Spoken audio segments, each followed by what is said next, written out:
Bismillahirrahmanirrahim. Assalamualaikum warahmatullahi wabarakatuh. Alhamdulillahirabbil alamin. Alladzi arsala rasulahu bil huda wa dinil haqq lidhirahu 'ala dini kulli. Wa kafa billahi syahida wa asyhadu an la ilaha illallah wahdahu la syarikalah. Wa asyhadu anna Muhammadan abduhu wa rasuluh. Allahumma shalli ala Muhammad wa ala alihi wa ashabihi wa man tabi'ahum bi ihsanin ila yaumiddin. Ya ayyuhan nas ittaqu rabbakum inna zalzalatas saati syai'un 'adzim yauma tarawnaha tadlu kullu murdi'atin amma arda'at wa tad'u kullu dhati hamlin hamlaha wa taran nasa sukara wa ma hum bisukara walakinna adzaballahi syadid wa ba'du.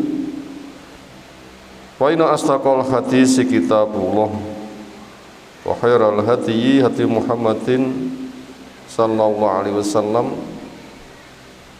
Syarrul umuri muhdatsatuha fa inna kulla muhdatsatin bid'ah wa kulla bid'atin dhalalah wa kulla dhalalatin finnar. Ayol hadirun ikhwa fiddin akramanallahu subhanahu wa ta'ala. Alhamdulillah, pujian, sanjungan, syukur kita haturkan kepada Allah Ta'ala yang teriring doa, salawat, salam semoga tercurah untuk Rasulnya Muhammad sallallahu alaihi wasallam.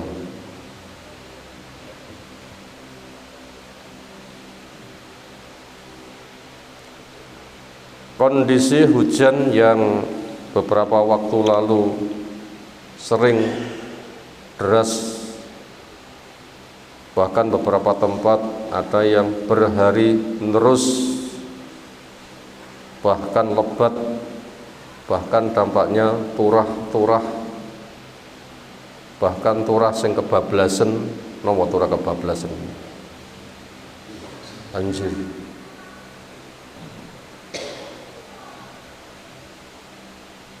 Turah kebablasan, banjir sekitar kita yang pernah kita jalani masih relatif standar. Tapi untuk hari-hari ini di belahan Aceh, Sumatera Utara, Sumatera Barat berat. Sampai 16 kota di Aceh kena dampak. Berarti 16 kota ini kombo mboten, 16 kota.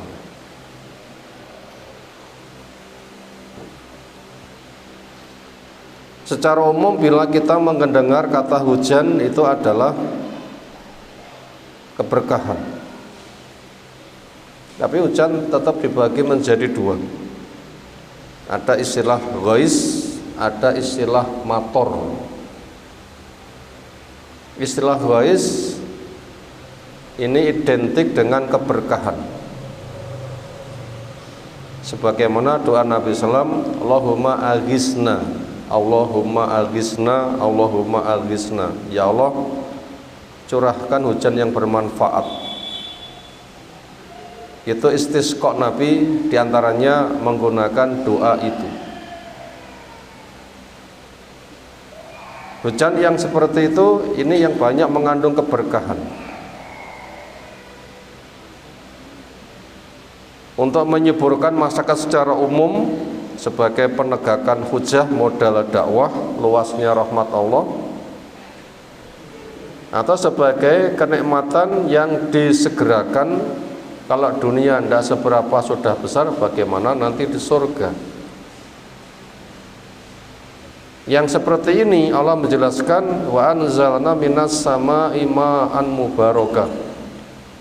Kami turunkan dari langit hujan yang penuh keberkahan, penuh kebaikan. Di sisi lain menggunakan bahasa mator. Ini memiliki kesan berat bahaya, bahkan mengarah kepada siksa. Karena orang kafir ketika menolak dakwah, minta bukti kebenaran dakwah yang hak itu memang betul-betul hak, bukannya bila sudah tahu hak buka hati untuk menerima sehingga lurus, tetapi setelah pembuktian yang hak itu ternyata untuk diingkari.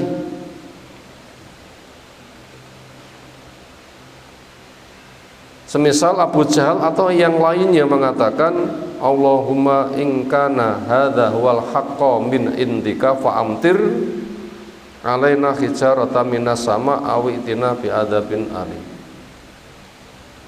Ya Allah, jika dia itu hak, rujukannya dia itu mungkin Quran, jika Quran itu hak, atau Islam, jika Islam itu hak, atau Rasul kita, jika Muhammad ngaku dadi Nabi itu memang benar, beri bukti kepada kami. Apa itu bukti yang mereka minta? Fa'amtir alaina hijaratan minas sama, turunkan hujan batu kepada kami dari langit. Aneh mboten? Minta bukti kebenaran kok udan watu, aneh mboten? Itu pembangkangan yang kelasnya pol. Pembangkangan sing kelasnya pol. Ditimang-timang, begitu sudah banting. Mungkin remeknya tambah nemen ceblok sebatas jatuh remek. Atau pembangkangannya pol. Lalu siapa contoh umat yang dihukum dengan hujan deras? Umat Nabi Nuh diantaranya. Bukan menggunakan bahasa hujan, tapi langit dibuka.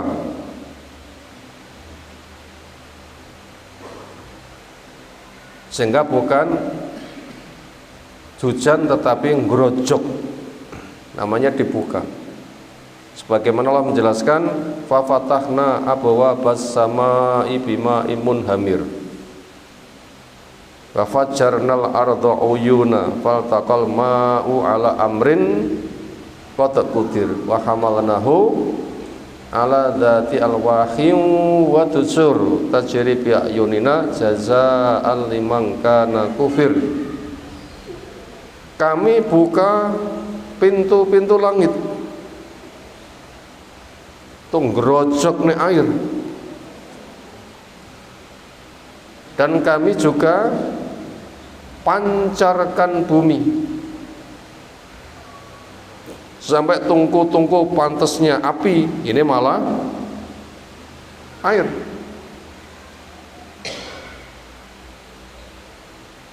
Sehingga pembuktian penghinaan mereka kepada Nabi Nuh yang dituduh katanya gila, ternyata mereka sendiri yang memiliki tipe orang gila. Nabi Nuh dipun tuduh majnun wasdujir, gila, belok wae. Apa alasan mereka Nabi Nuh dipun tuduh gila? Di antaranya gawe kapal di atas gunung. Pantes wonten pundi tiyang damel kapal?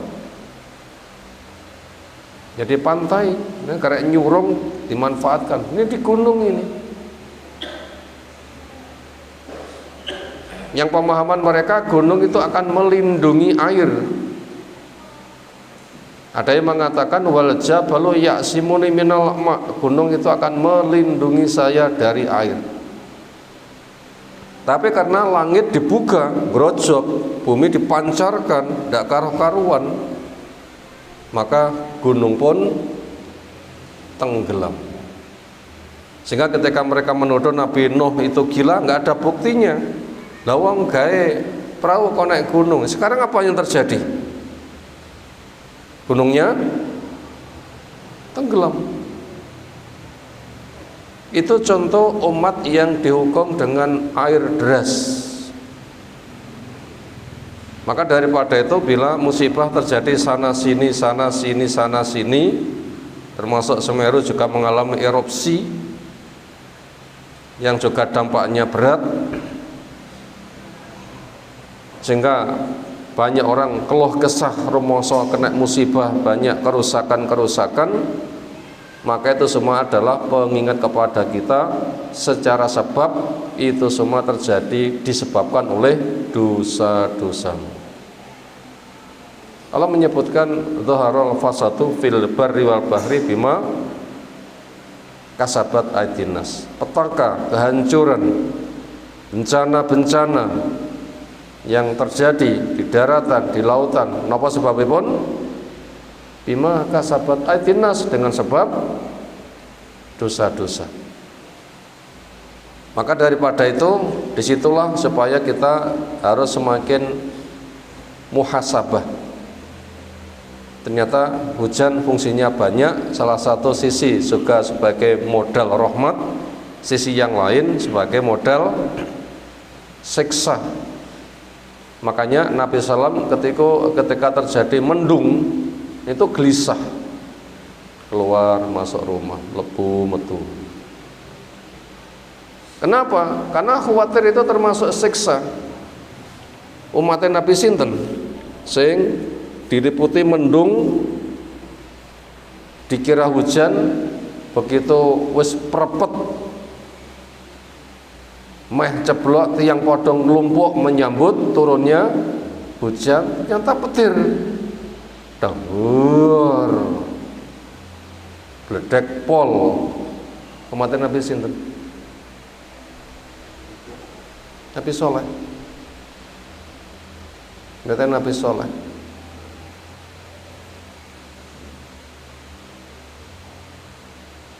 menggunakan petir, akhirnya musnah mereka.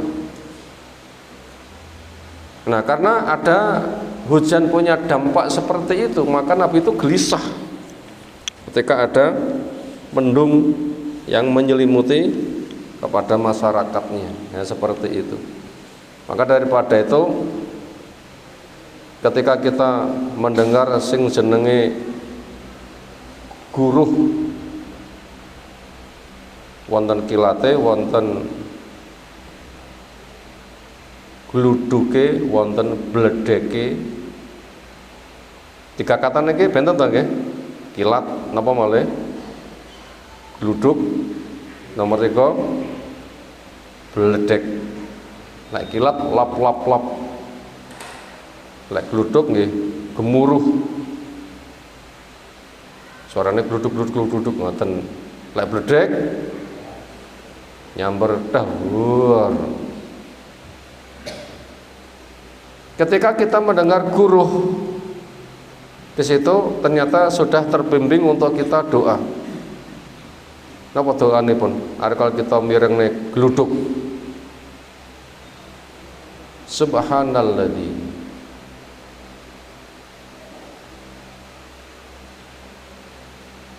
terus pun menika.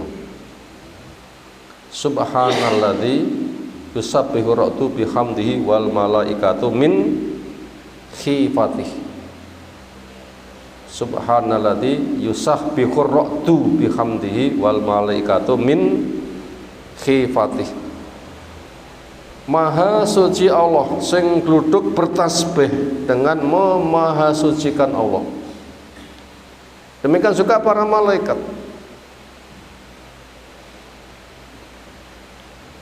Kesana kita digiring. Kenapa kita butuh begitu? Karena potensi bila kita tidak bertasbih, memahasucikan Allah, menghamba dengan tulus, bertauhid, taat dan berdakwah, bila kita nggak mewujudkan begitu, itu dikhawatirkan malah menjadi siksaan. Karena satu peristiwa Nabi SAW itu mengutus seseorang, tolong teko nyanggone fulan dakwaono. Napa tanggapanipun? Allah kuwi apa?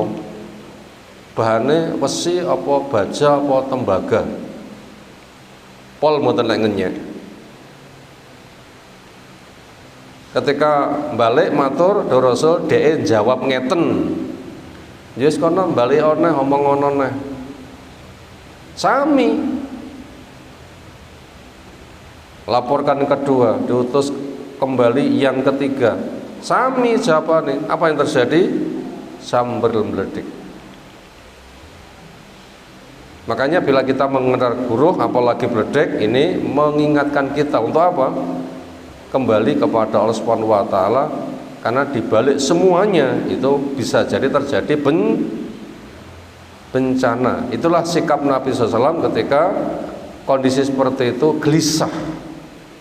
Maka begitu sudah hujan, nah baru lega dan berdoa, Allahumma shayyiban nafi'an.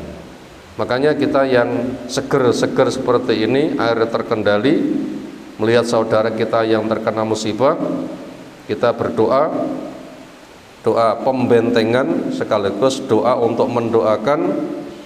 Napa doa pembentengan pun? Alhamdulillahilladzi afani mimma btalahu Allahu bihi wa faddalani ala katsir mimman khalaqa tafdila. Pujian dihaturkan kagem Allah yang membuat saya selamat, tidak terkena bencana semisal mereka-mereka yang Allah memberikan kepada kami kelebihan yang lebih aman, nyaman, berfadilah daripada mereka yang sedang mengalami petaka yang sangat berat. Harapannya kita tidak tertimpa semisal mereka, karena kita punya pembentengan dengan ketaatan. Karena musibah itu terjadi dipancing oleh dosa. Nah, kepada mereka yang sedang mengalami petaka, nah, semoga diberikan kesadaran untuk istighfar, tobat, karena dipancing oleh dosa, mandeko lekmu maksiat, buktinya mengundang petaka. Ketika sudah sadar, istighfar, nah, semoga mereka diberikan ketabahan, kesabaran, jalan keluar. Yang mati semoga diampuni dosanya, yang sakit semoga disembuhkan, yang terdampak semoga diberikan jalan keluar, yang rusak semoga diberikan ganti. Atau kita berdonasi, itu juga termasuk sambutan baik untuk menolong dari sisi kemanusiaan ketika musibah terjadi ada di sana sini. Ini mukadimah yang perlu kita sampaikan. Materi yang kita kaji di kesempatan kali ini tadi sudah saya bawa ke fotokopian, tapi pas tutup akhirnya belum sempat tergandakan. Judulnya adalah sedekah berfadilah double. Artinya sedekah 1000 niku mboten sebatas gadah nilai 1000. Kantun sinten sing disedekoi. Selain sedekah niku piyambak dilipat gandakan, pinten janji kelipatan balasan amal saleh niku? 10 kali sampai 700 kali sampai kelipatan tidak bisa dihitung. Ada satu sedekah memiliki 2 sedekah, memiliki nilai 3 sedekah atau bisa lebih. Sedekah punya nilai 1.000, dari 10.000, dari 700.000 misal. Lek satu punya nilai 3, 1000 gadah nilai 3.000. Menjadi 300.000 menjadi kali 3 dan lebih gede lagi. Ada sedekah yang memiliki nilai double seperti itu. Ini tema yang sedang kita angkat. Pendorongnya apa? Pendorongnya dampak sedekah itu luas. Sekaligus pendorongnya rahmat Allah itu luas. Tujuannya kita mengenal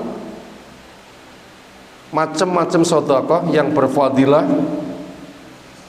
sehingga kita nanti akan mengejar sehingga fadilahnya semakin besar. Untuk pembahasan ini insyaallah akan kita baca dalilnya satu hadis bersama syarahnya. An Zainaba As-Saqafiyati imraati Abdullah bin Mas'udin, dari Zainab dari daerah Saqafiyah, istrinya Abdullah bin Mas'ud radhiyallahu anhu. Abdullah bin Mas'ud niku ngaji Al-Qur'an 70 surah langsung saking Nabi. Mufasir kelas luar biasa. Bersama ibunya biasa blusak-blusuk keluar rumah Nabi, seolah keluarga, padahal itu bukan. Kenapa? Karena kedekatannya dengan Nabi untuk melayani supaya bisa meraih ilmu sebanyak-banyaknya, sehingga ketika orang itu tidak ngerti menduga itu adalah kerabatnya Nabi, walaupun secara nasab itu orang asing. Secara keilmuan kayaknya pol, tetapi secara keduniaan Abdullah bin Mas'ud itu orang yang tidak melimpah hartanya.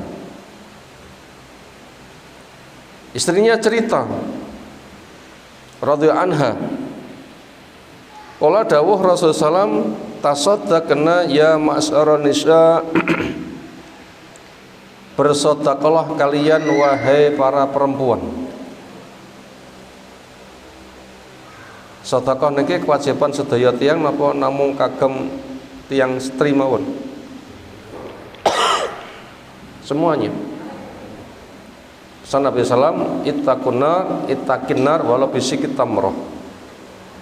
Jaga dirimu dari neraka dengan sedekah walaupun mampumu kurma dibelah jadi dua. Artinya nggak boleh punya alasan aku ora duwe. Sedekah raketang kurma saigar. Lek wonten basa kita sami napa? Barang sing blasah, turah-turah napa? Ya sedekah raketang telo-telo sak tugel ngoten to. Kathah telo mboten? Nek musim jambu ya sedekah raketang jambu-jambu gogrokmu lumpukno. Serahno tanggamu sing duwe wedhus. Seneng mboten wedhus ditipakan jambu? Niku nggih sedekah ngoten niku. Sehingga tiyang mboten gadah alasan ra duwe, harus bisa. Itu semua orang itu dipeseni untuk sedekah. Kenapa di sini kok perempuan? Ya sesuai dengan kondisinya. Yaitu kondisinya sedang memberikan nasihat khusus kepada para perempuan, karena perempuan di masa Nabi juga ada yang minta waktu khusus kepada Nabi. Mbok yo engkau waktunya enggak diborong oleh laki-laki, kami juga butuh ilmu, mbok yo kami juga dinasihati. Satu kesempatan ada begitu, walaupun bukan kesempatan yang ada di hadis ini atau berkait. Akhirnya ya wis nglumpukon enggone fulanah. Di waktu tertentu, mereka ngelumpuk, Nabi mendatangi. Berarti ada jam khusus Nabi mendatangi mengajar kepada ummahat, para ibu. Di antara yang dinasihatkan adalah untuk sedekah. Untuk sedekah. Kenapa? Ya secara umum harta keluarga sing nyekel sinten? Istri. Pak golek entuk bruk ngoten nggih, golek brukne bondone sak wong-wonge pisan ngoten nggih. Istilahnya ngoten pun dibruki tenanan, nggih, bruk tenanan kayak suamene lowemu ngoten nggih saged bersiko. Atau sisi yang lain, karena perempuan banyak diuji cinta harta. Sampai ada ungkapan, ada uang abang disayang, gak ada uang abang ditendang. Karena mereka dicipta di dalam lingkup berhias, sehingga butuhnya kepada harta itu melimpah. Ada banyak alasan. Karena yang mengelola atau memang ujian kepada harta itu memang berat untuk mereka. Sampai ada bahasa-bahasa kita sebutkan di atas. Kesimpulannya sesuai dengan momen. Untuk memperbanyak sedekah, karena sedekah itu akan menggugurkan dosa sebagaimana air memadamkan api. Apalagi kita nanti akan lewat neraka ben adem, gerujuki dengan memperbanyak napa? Sedekah. Mengke tiyang nyebrangin neraka mboten? Pasti. Surga di depan sana, dikumpulkan di padang mahsyar sini, jahanam didatangkan, pasang jembatan. Kayak peteng, ugal-ugil, kayak lunyu, kayak sing nyamber-nyamber gantol ngeten terus das pundi. Sehingga tiang sing selamat sing saged melintas secepat kilat lap. Nah niku mungkin selamat. Secepat burung terbang, secepat kuda lari, secepat orang lari. Ada yang merangkak tapi juga selamat. Itu nanti bergantung dengan amalnya. Siapa yang cepat ya cepat. Tapi siapa yang hitung, napa hitung niku? Hitung napa mbleki? Kakean pertimbangan. Mboten segera. Mboten katos kilat lap. Terlalu jelimet, artinya kikir. Makanya sesuai dengan kecepatannya, sehingga dikatakan man batopi amaluh lam yusri bihi nasabuh. Siapa sing lambat amalnya, nasabnya tidak bisa mempercepat. Makanya siapa yang pengen nyebrang cepat, ada panggilan amal ya cepat. Makanya kita tuh harus memperkokoh iman kepada hari akhir supaya langkah kita itu bisa cepat, sehingga nanti mendapatkan fadilah yang besar. Itu diimbau kepada mereka, wahai para perempuan, bersedekahlah kalian walau min khuliyikum, walaupun berasal dari perhiasanmu. Raketang mas sak gram ngoten to nggih. Pun kadang mboten masak gram. Ya sampun pinten? 700.000 napa 800 napa 1 juta. Tapi niku murah. Masalah berarti iso tuku emas berarti pun gadah barang turah.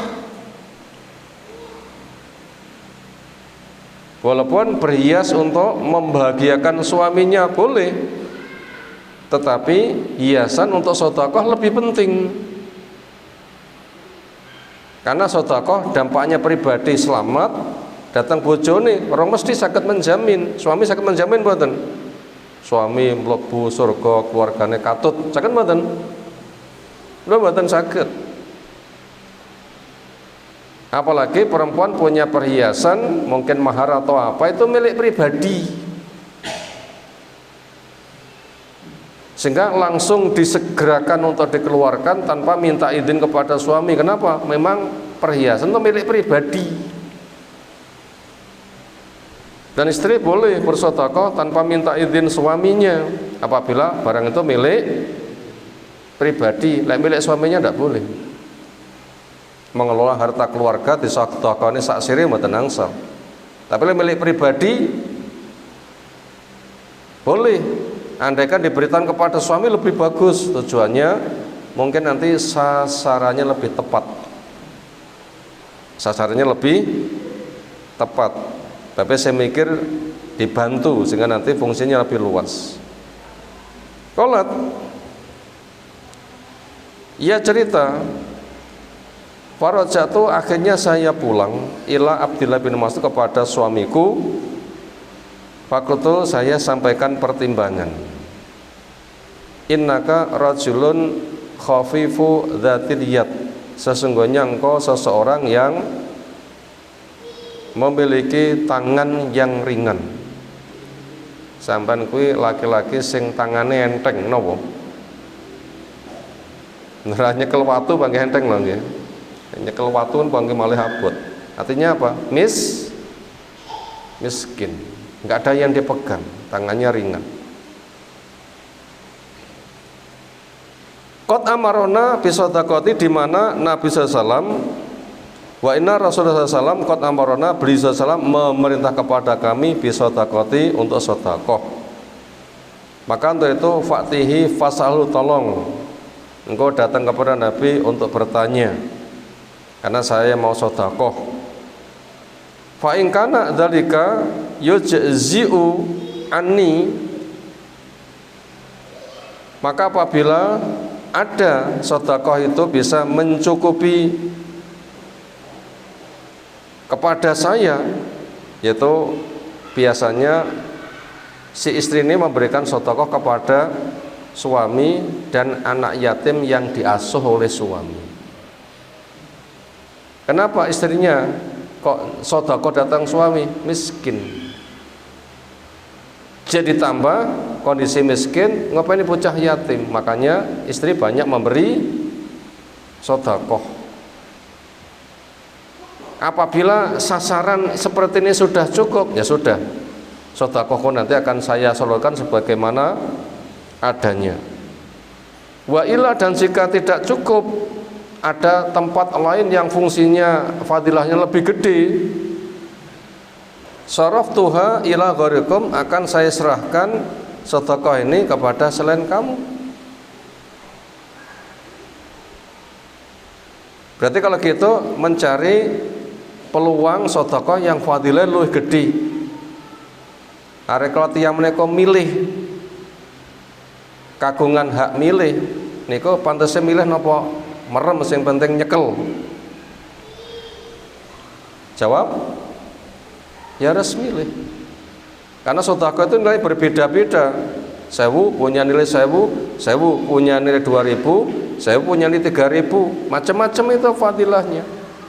Maka orang itu butuh untuk mengenal,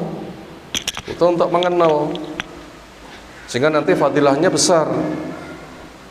Makanya tolong engkau tanyakan, apabila sebagaimana biasanya saya bersedekah sudah cukup, maka nanti sedekahku ku salurkan sebagaimana biasanya. Tapi apabila ada tempat lain yang nanti fungsinya lebih gede, akan saya alihkan kepada yang lainnya. Waqala, menjawab Abdullah bin Mas'ud, bal i'tihi anti, tetapi engkau sendiri sing datang. Istilahnya disambati sini tulung rono, gah sampean dewi sing rono. Tapi itu ada alasannya kenapa diminta untuk tanya kepada Nabi kok tidak mau. Itu ada alasannya dan itu ada hikmahnya. Bukan karena laki-laki dikongkon angelan seneng boten ngaten. Lek ngongkon tukang kongkon genti angelan wonten nggih, gelem ngongkon tapi gah dikongkon. Peh lanange tukang ngongkon ngoten nggih. Ternyata bukan tipe yang seperti itu. Yang ada adalah siapa yang punya kelebihan menolong, karena ada perintah wa ta'awanu, saling tolonglah kamu pada kebaikan ketakwaan. Tangan di atas nolong lebih dari di bawah, sambat. Dan Allah akan nolong hambanya selagi hamba nolong kepada saudaranya. Dan petunjuk Nabi SAW ketika di rumah langsung tandang napa sing dadi repote wong omah. Apa sing kena dicandak, mboten usah memilah-milah. Sing penting kena dicandak, nyapu ya nyapu, isa-isa ya isa-isa. Repot ngulek sambel yang bantu ngulek napa? Sambel. Itu namanya alamihnati, ahli terjun kepada kesibukan keluarga. Itu Nabi. Abdullah bin Mas'ud itu kan kelet kalih Nabi, berarti kan tahu. Jadi termasuk orang yang ringan membantu keluarga. Tapi untuk kasus ini ternyata kok nggak mau. Itu ada hikmahnya. Kenapa? Tolong sampean nyuwun pirsanya pada Nabi, sampean wae sing nyuwun pirsa. Itu ada hikmahnya jawaban itu. Bukan karena rakan dikongkon, bukan. Nanti akan kita baca syarahnya. Kenapa dia mengatakan seperti itu? Akhirnya fantolaktu, saya pun berangkat. Fa idza imra'atun min ansor, maka dikala itu ada perempuan dari Ansor. Bibabi Rasulullah, juga ada di pintu Nabi SAW. Hajati wa hajatuha, di mana hajatku dan hajat dia dikatakan sama. Wa kana ada Rasulullah qad ulqiyat alai al-mahabbatu, telah tersifatkan pada diri Nabi itu sifat wibawa. Sehingga tiyang badhe nyedhek niku lek mboten penting niku rada napa nggih. Tapi nek sin dia Bu. Kenapa? Punya jiwa wibawa. Nyungkani ngoten nggih. Napa basa Jawane? Gah aku sungkan aku. Tapi lah penting ya ketemu, begitu ketemu itu akrab sekali.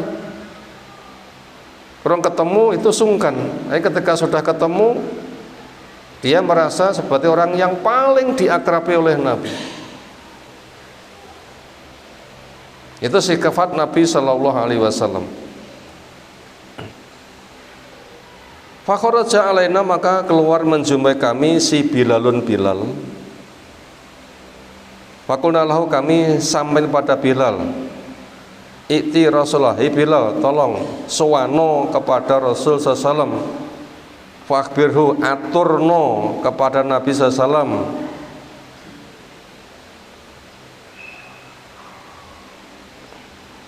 Anam ro'ata ini bil babi tasalani, di pintu Nabi sallam ada dua perempuan yang hendak tanya. Tolong maturo, enek tamu.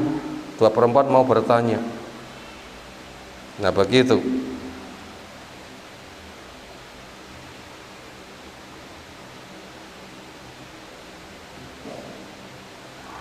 Isi pertanyaannya, atau jaziu, apakah itu sudah mencukupi as-shadaqatu anhuma, sodakohnya istri ala azwajima bila itu diserahkan kepada suaminya, wala aitamin fi khujurihima, dan kepada anak yatim yang sedang mereka asuh.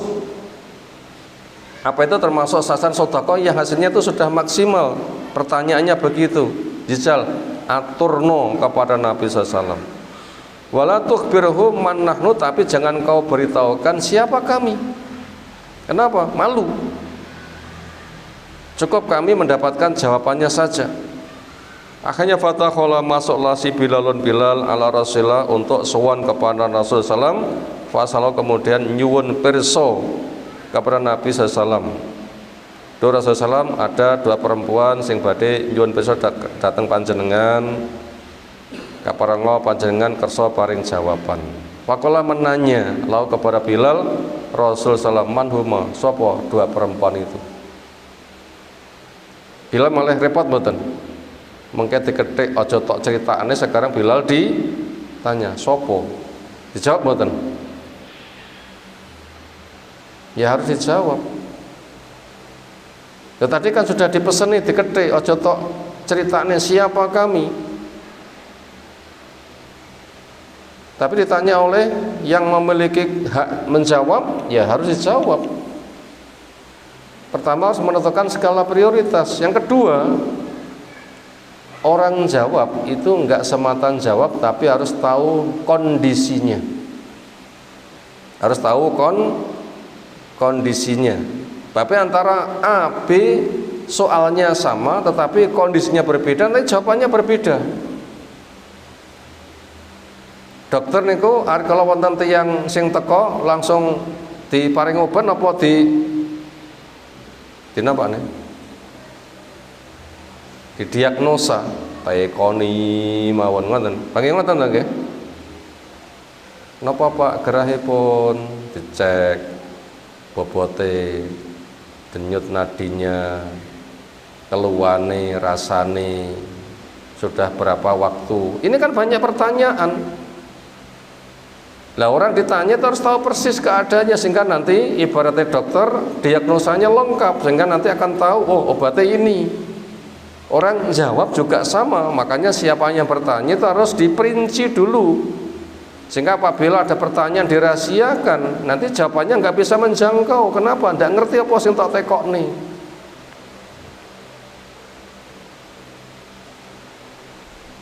Maka karena pertimbangannya begitu, maka akhirnya Bilal juga memberikan jawaban, yaitu imra'atun minal ansar wa Zainabu. Yang tanya seorang perempuan dari Ansar dan Zainab. Faqala, menanya lagi Rasulullah, ayu Zayanib, Zainab yang mana? Ya dia itu. Kalau jawabnya imra'atu Abdillah, istrinya Abdullah bin Mas'ud. Oh Zainab sing kuwi. Nabi paham kondisi ini. Napa Nabi kok paham kondisi Abdullah bin Mas'ud? Pancen niku nggih kados keluarga Nabi, blusak-blusuk membantu akrab, sehingga tahu persis Yaitu dia itu adalah laki-laki yang miskin, ngopeni bocah yatim, dan kesehariannya istri ini banyak memberikan sumbangan. Maka ketika tahu seperti itu, nanti jawabannya bisa sesuai dengan situasi yang dibutuhkan.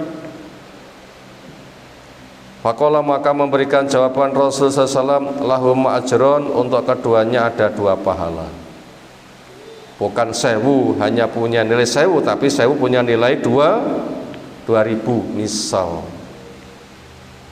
Pertama, ajrul qorobati, pahala karena ada hubungan kekerabatan. Yang kedua, ajrul sodakoti, ada pahala karena semata sodakoh. Bila kados tonggo niku, wonten tonggo semata tonggo, sing penting omahe cedhek, wonten tonggo nggih semuslim, wonten tonggo nggih kerabate. Nek perlu tonggone yatim pisan. Sehingga nanti apabila memberi, nanti membeli haknya adalah hak tonggo, hak semuslim, hak kerabat, hak yatim. 1000 gak ada nilai 4000, dan nanti ada kondisi lain, nanti bisa meningkat lagi, itu namanya sedekah yang berpahala double. Nah, kita butuh tahu. Makanya ketika kita melihat kepada siapa infak itu diserahkan, sinten sing diblonjo rumiyin? Pertama diri sendiri, yang kedua orang yang ditanggung di dalam rumah itu, siapa? Istrinya, anaknya. Siapa lagi? Orang yang ditanggung, mungkin orang tuanya yang juga dalam keadaan butuh untuk ditanggung. Diawali ibunya, kemudian bapaknya, neneknya, kakeknya, bibiknya, pamannya, saudarinya, saudaranya, keponakan perempuannya, keponakan laki-lakinya, tonggo cedhek, tonggo adohe. Itu kudu sing cedhek-cedhek rumiyin. Kados banyu mili niku nyumberke mriki, sing terus niku lingkungane napa banyune mencolot ngoten. Nggih ngrembes saking akeh malih mili. Makanya sedekah itu kudu yang dekat-dekat duluan. Dan sedekah kepada istri itu pahalanya luwih gede daripada dana jihad. Sedekah kepada istri nilainya lebih gede daripada dana jihad. Sehingga tiyang boten asal mengatasnamakan jihad keluarga merana, haram. Gak boleh. Kenapa? Karena banyu itu mengalir, meresap, enggak mencolot. Dan bisa berjuang itu karena kompaknya keluarga. Bagaimana keluarga tidak kompak nanti bisa berjuang? Nah, seperti itu. Makanya itu ada urut-urutannya. Sekarang kita membaca asarhu sarahnya. Hasan mendorong an-Nabi sallallahu ala sedekati untuk sedekah. Wa bayyana, dan menjelaskan anna afdhalus sedekati, paling utamanya sedekah makana ala dzawil hajah, bila diberikan kepada yang punya kebutuhan mendesak, minal aqarib, dari kerabat dekatnya dulu. Nggak boleh sing adoh-adoh, yang dekat dulu. Wa bihadza tu'ati an-nafaqatu atau ada an-nafaqatu, dan begitu nafkah akan bisa diserahkan dauraha kepada lingkupnya fit takaful wa i'anatil muhtad, untuk memberikan saling bantu dan pertolongan kepada yang butuh, wa tahaqququ silaturahim, dan akan terjalin hubungan rahimnya. Wa fi hadzal hadis tukhbiru Zainab, pada hadis ini Zainab menceritakan, Zainab bintu Muawiyah imrati Abdullah bin Mas'ud radhiyallahu anhuma, annaha kanat fil masjidi, di mana ada dia di masjid. Faru'atin nabiyya, ia lihat Nabi sallam yaqul, mengatakan tasaddaqna walau min khuliyikum, sedekahlah kalian walaupun itu dari perhiasan kalian. Nah, maknanya Nabi di masjid, dia itu mendengar, memang datang ke masjid ada kajian atau di masjid ada khutbah, sedang lewat mendengar dari jauh, itu banyak kemungkinan. Tapi yang jelas adalah perintah untuk bersedekah. Wa kanat Zainabu, ada Zainab tunfiku ala zaujiha, itu memberikan nafkah kepada suaminya Abdullah bin Mas'ud. Wa aita min fi hujriyah fi hujriyah, dan anak yatim yang berada dalam asuhannya. Sepertinya sampai masuk waktu isya, jeda dulu ingkang usahakan badhe adzan monggo dipun adzani rumiyah. Walhamdulillahirabbil alamin.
Bismillahirrahmanirrahim. Insyaallah kita lanjutkan. Ada beberapa kelanjutan yang kita baca dari syarahnya.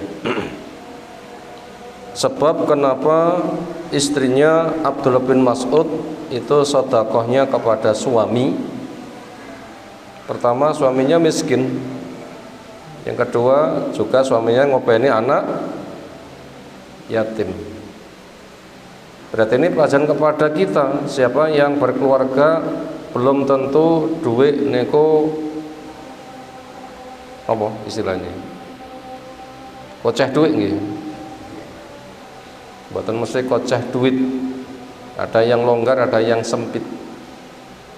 Maka siapa yang punya kelonggaran di dalam keluarga, maka supaya membantu. Walau kewajiban memberi nafkah itu dari suami.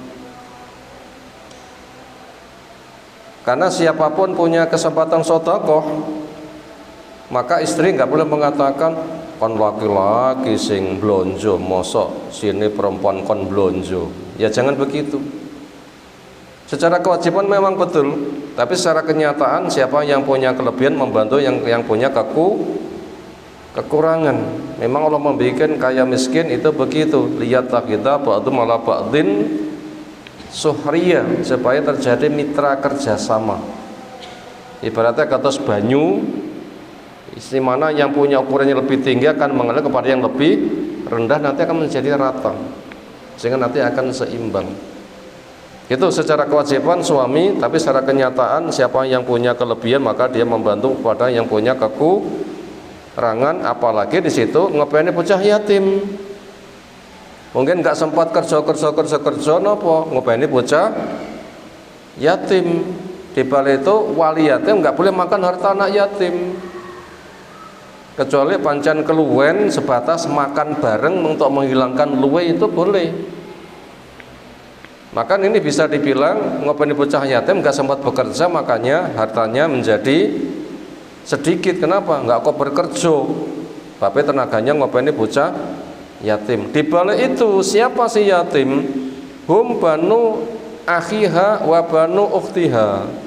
Yatim itu adalah keponakan si Zainab tadi, dari keponakan laki maupun keponakan perempuan.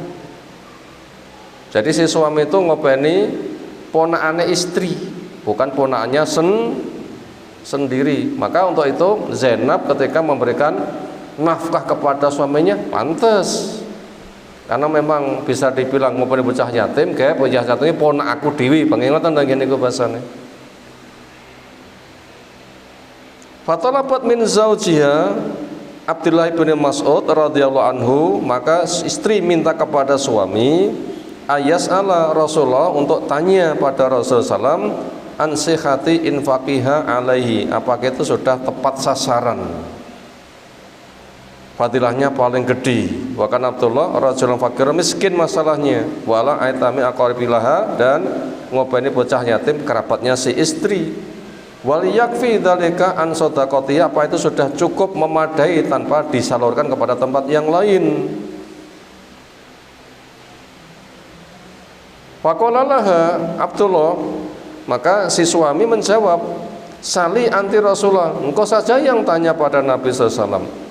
Wasababum tinaihi anis su'al huwa mahabatuhu. Pertama, kenapa si suami diminta tanya kok tidak mau? Karena memang ada rasa sungkan kepada Nabi Sallallahu Alaihi Wasallam. Itu alasan pertama.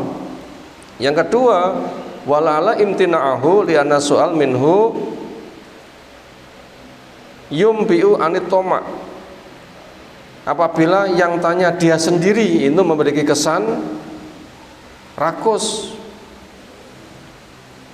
Aku sing teko ya diwahne aku. Jangan sampai ada kesan rakus. Itu ada minimal dua sebab kenapa dia tidak mau tanya langsung kepada Nabi. Pertama memang sungkan, yang kedua Jangan dikira saya tanya alasan golek-golek jaluan, karena ada sikap rakus. Itu tidak maunya sebabnya itu, bukan karena laki-laki rakan dikongkon, bukan begitu.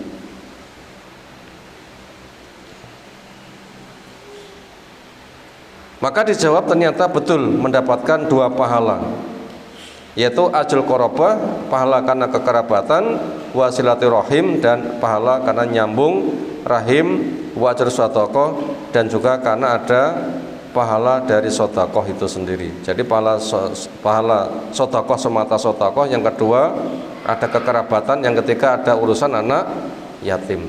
Artinya itu pahalanya menjadi double.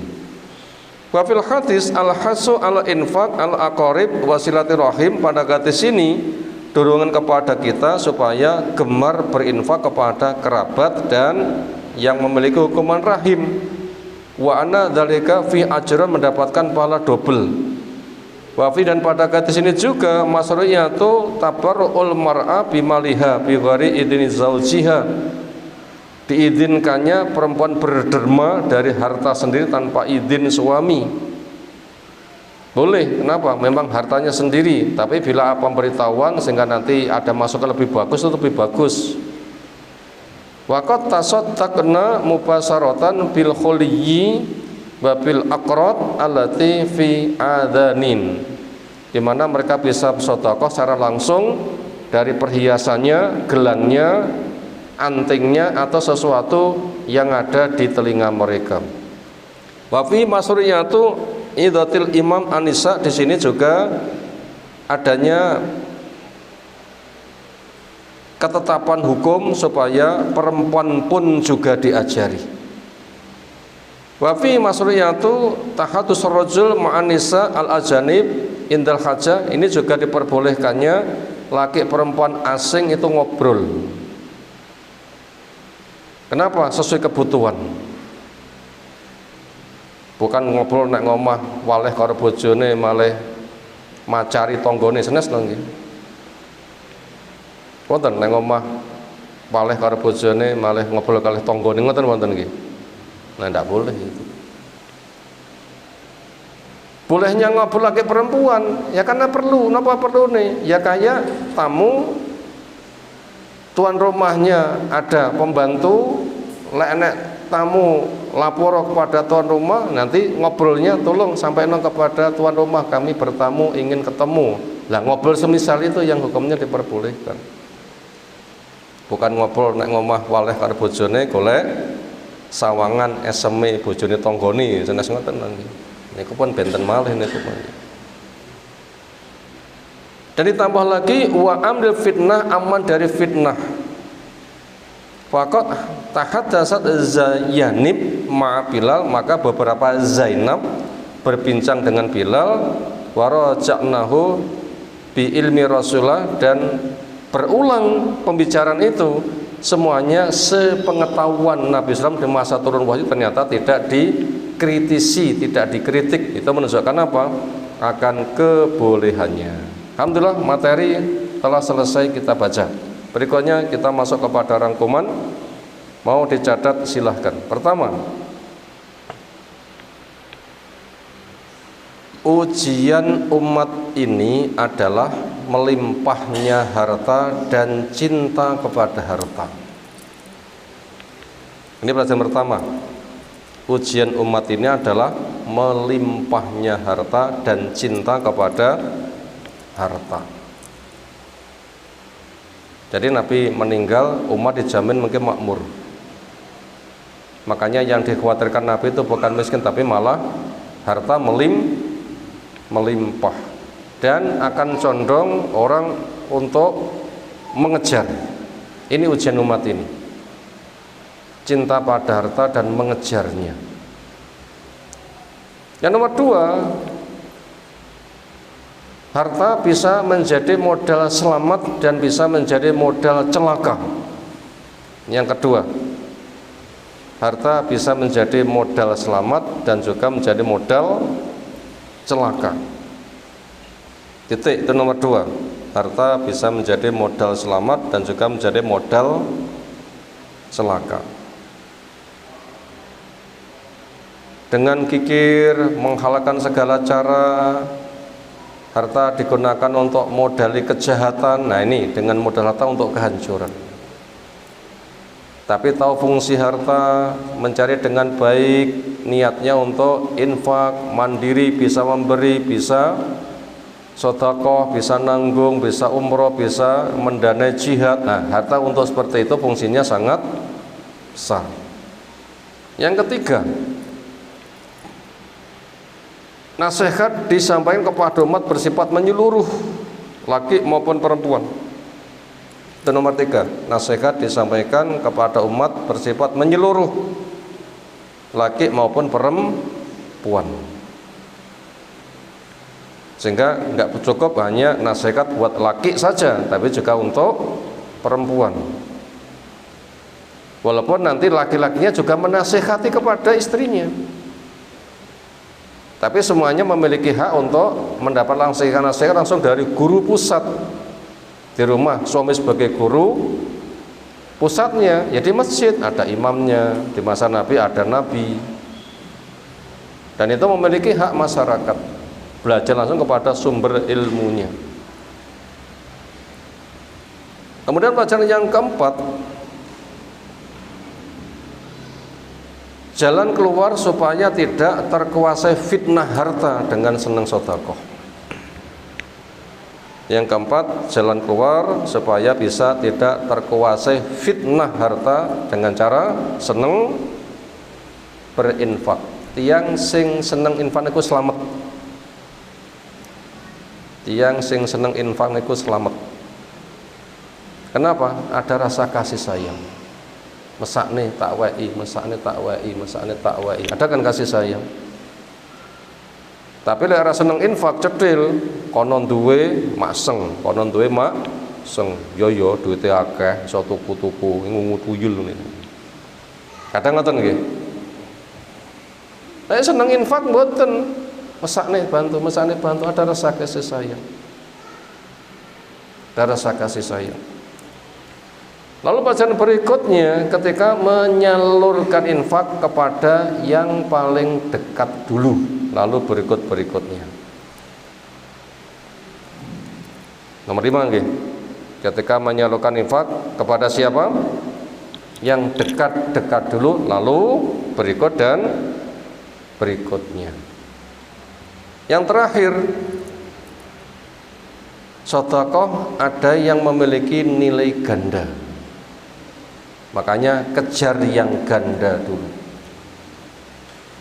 Sedekah ada yang punya nilai ganda, maka kejar yang ganda dulu. Napa mau contoh sedekah punya nilai ganda? Nyodakoi kerabate, yatim, se-Islam,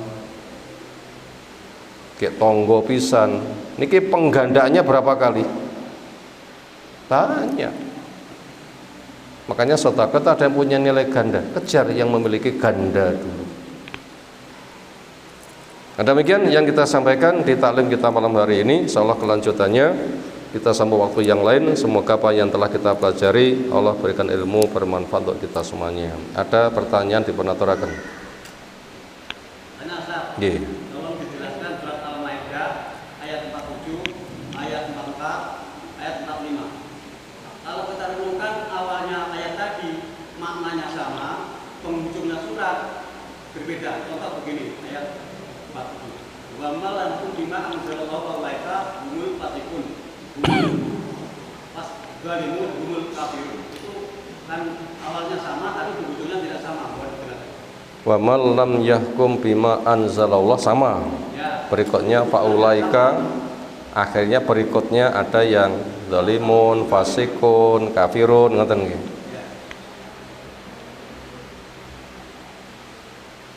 Allah yang mencipta, Allah yang mengatur.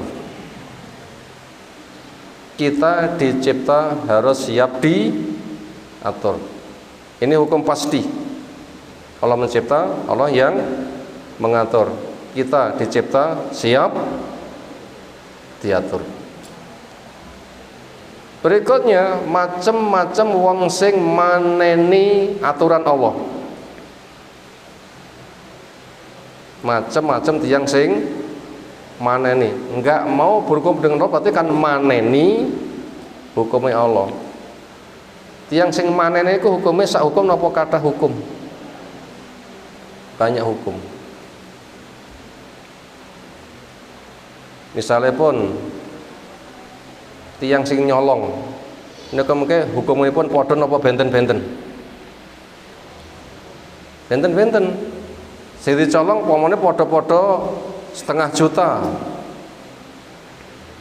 Si A nyolong 0,5 juta napa sebabe, si B nyolong 0,5 juta napa sebabe, si C napa sebabe, sebabnya berbeda, nanti hukumannya juga beda.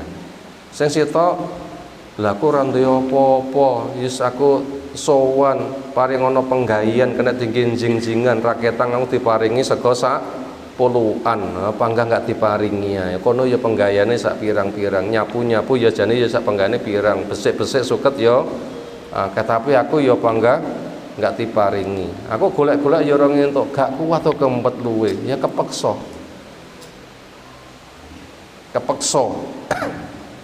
Sing sitok hasad, sing sitok pancen ngleleng. Nika mengke donge padha-padha kecekel, sami napa benten hukumipun? Beda. Kepada wong sing keluwen sudah ketemu minta diberi pekerjaan ternyata enggak diberi, enggak kuat ngepelu akhirnya mengambil, sing dicolon itu sing disawenen itu Nabi. Nyapa ngerti dulurmu keluwen rotok bantu. Ayo modali. Loh kan modali mboten dhek dituntut potong tangan mboten. Sing kecolongan malah kon modali. Maka orang yang tidak berhukum dengan hukum Allah juga senada itu. Kenapa kamu tidak mau berhukum dengan hukum Allah? Makanya yang tidak berhukum itu suruh jawab sendiri. Mungkin saya belum tahu. Aku jani yo ngerti tapi ndablek ora kena diempet.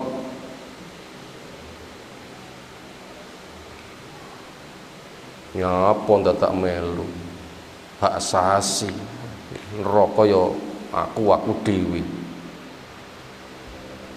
Nah, ngoten niku.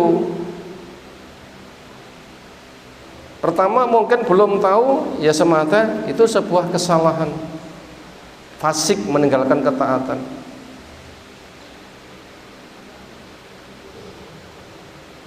Yang kedua karena kendablekan itu zalim, sengaja mulo sorawak.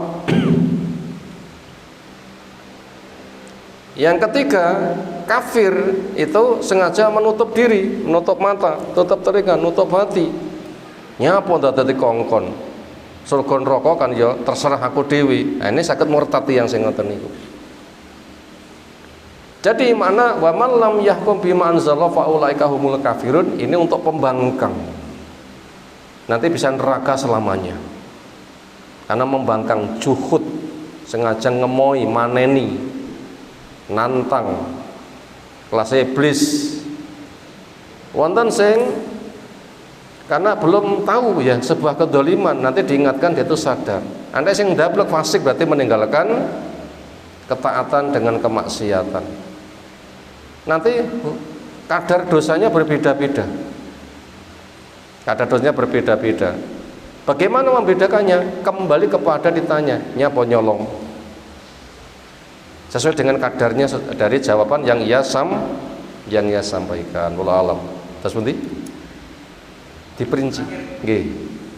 Itu bagaimana hukumnya menyolati orang yang bunuh diri? Ada sebagian pendapat boleh, ada sebagian tidak boleh.